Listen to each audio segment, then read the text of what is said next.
В Якутске открыли традиционную ярмарку меда. Каждый день на площади Орджоникидзе с 10 утра до 7 вечера жителям и гостям столицы предлагают попробовать и приобрести лучшие сорта меда. Саргалана Захарова подробнее. Мед липовый, цветочный, луговой, с имбирем, с чабрецом и даже с дягелем. Все это и еще порядка 100 видов меда можно найти на ежегодной ярмарке. Пчеловоды из 4 регионов России – Алтая, Сибири, Башкирии и Краснодара, где производят лучший мед, предложат не только бесплатно продегустировать, но и расскажут о всех полезных свойствах разных сортов. Есть липовый мед, очень хороший от простудных заболеваний, при головные боли, для желудка, для кишечника и очень хорошо для иммунной системы.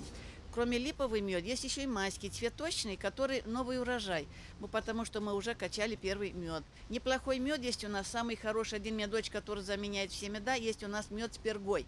Перга, который называется пчелиный хлеб.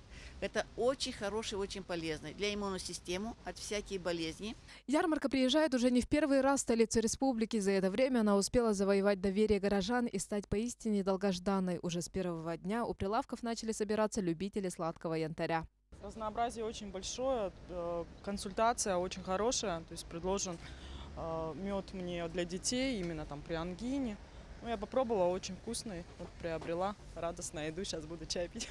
Стоит отметить, что помимо большого разнообразия сортов меда на ярмарке можно найти и другую продукцию – пчелиный воск, прополис, перга и многое другое. Насладиться и приобрести настоящий мед из лучших пасек страны жители и гости столицы смогут до 14 августа на площади Орджоникидзе. Саргалана Захарова, Андрей Рукавишников, НВК Саха, Якутск.